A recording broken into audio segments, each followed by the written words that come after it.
Welcome to Entry Point Church virtual service online, on YouTube, on Facebook. We're glad that you've decided to watch our service today. These are trying times. Many of you do not have a chance to go to church. In fact, probably most of us have our church services canceled right now. So join us any point in time. Watch the service. Feel a sense of encouragement. No matter what your belief system is, we welcome you today. Today, we are celebrating Earth Day. We're glad that you've joined us today. Happy Earth Day.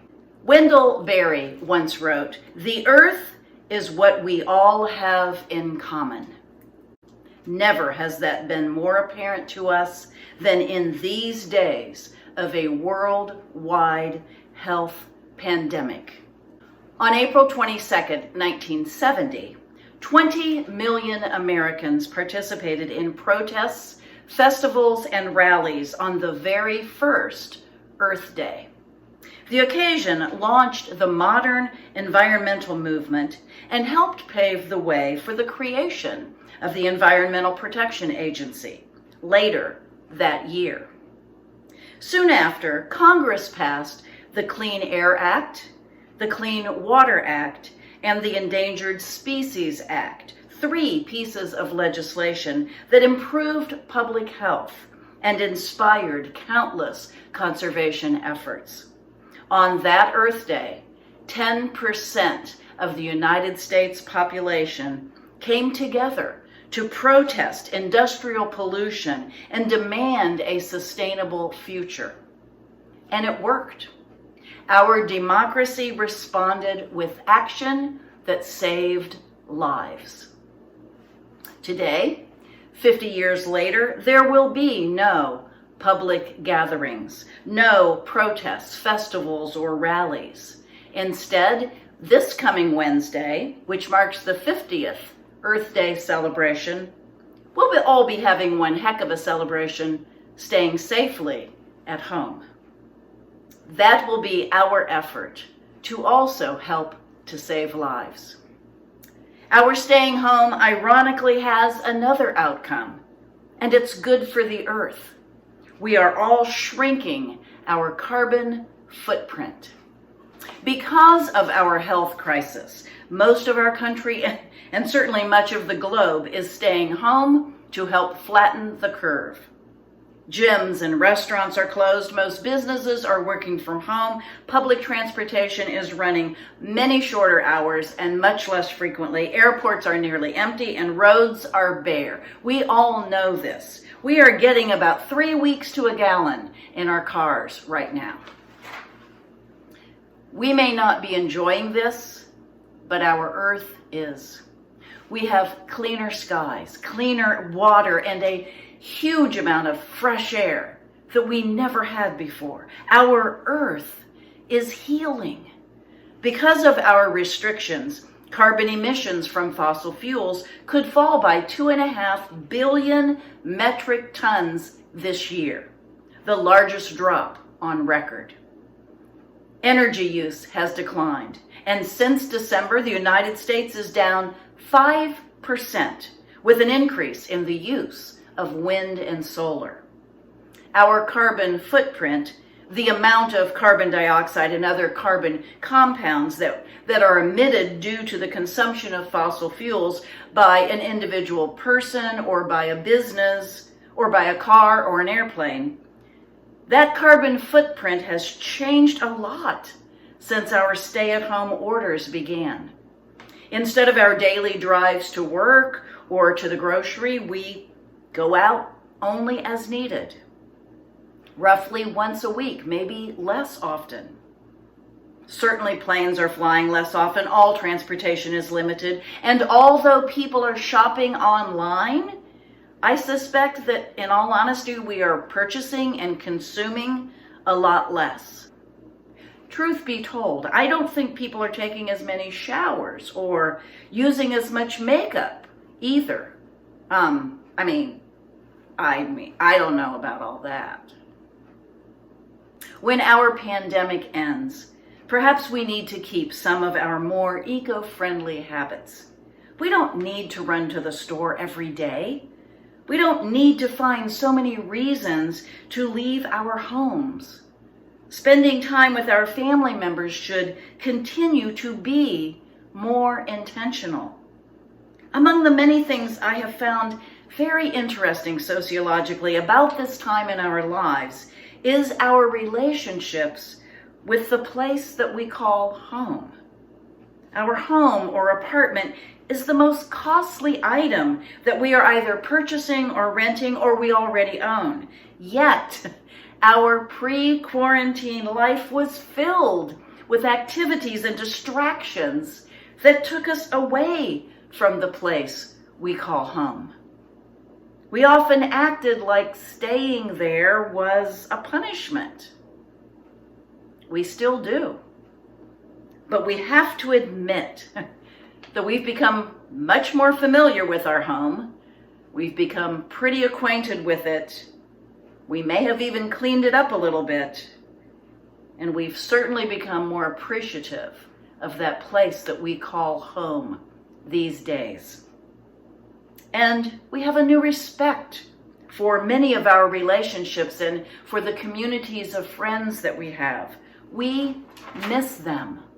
Perhaps more than anything, we have a new understanding of just how little we are able to control in our life. Everything we thought we were going to be doing got shelved. It's almost like the earth itself rose up to remind us of its size and its might. Have you stood at the edge of the ocean and marveled at its expanse? Have you gazed at the Grand Canyon, the Rocky Mountains, or Niagara Falls and felt your smallness, your insignificance? I have. I don't think that before this pandemic experience, I have ever understood just how little I am, just how little power I have over my earth. The earth has power over me, and I must respect that. It is as though the earth is saying to me, you're not in charge of anything. You're just along for the ride. You're not driving this boat, so adjust, adapt, accept, and be grateful for crying out loud. Look at the creature comforts you have. Look at what I am giving you. I'm offering you sunshine and plants and trees and birds and animals and rivers and food and sky and air. What more do you want from me? I'm giving you the best I've got. What are you giving me? I saw this quotation on Facebook the other day, and it is oh so fitting as we give a tribute to planet Earth. We fell asleep in one world and woke up in another. Suddenly, Disney is out of magic. Paris is no longer romantic. New York doesn't stand up anymore. The Chinese wall is no longer a fortress, and Mecca is empty. Hugs and kisses suddenly become weapons, and not visiting our parents and friends becomes an act of love. Suddenly you realize that power, beauty, and money are worthless and can't get you the oxygen you're fighting for. The world continues its life and it is beautiful. I think it's sending us a message. You are not necessary. The air, earth, water, and sky without you are fine. When you come back, remember that you are my guests, not my masters. We have learned some things these past 5 weeks. We have felt the earth's massive power, but we have also been reminded over and over that we are all on this earth and in this crisis together. We are one large global neighborhood now, and we are only as well off as the least of us. We cannot control much these days, but we can control how we treat each other. We can be kind. We can be patient with each other and ourselves. And we can always, always choose to be loving.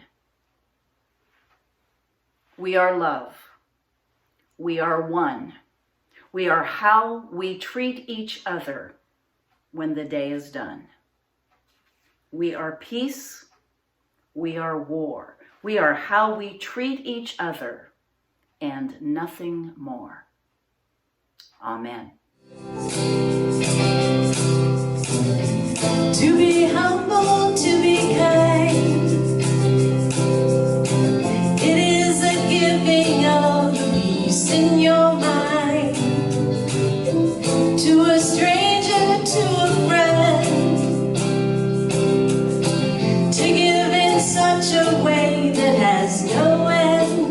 We are love, we are one, we are how we treat each other when the day is done. We are peace, we are war, we are how we treat each other and nothing more.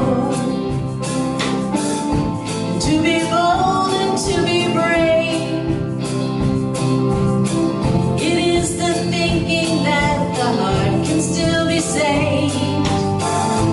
And the darkness can come quick. Danger's in the anger and the hanging on to it. We are love. We are one. We are how we treat each other when the day is done. We are peace. We are war. We are how we treat each other and nothing more. Tell me what it is that you see. A world that's full of endless possibility. Heroes don't look like they used to. They look like you do.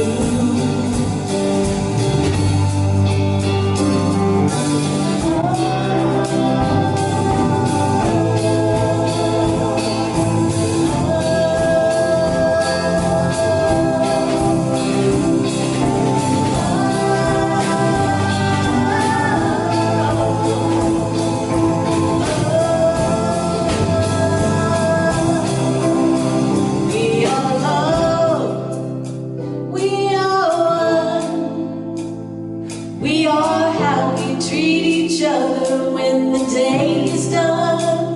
We are peace, we are love, we are how we treat each other and nothing more.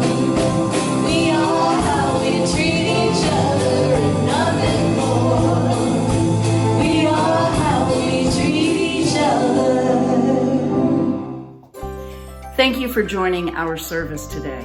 We hope that you found something to give you comfort, encouragement, and inspiration. Join us next week when we will examine how to live, love, and laugh, even in the middle of a global pandemic. In the meantime, have a great week. Do your very best to keep your head held high, to keep your chin up, and go in peace.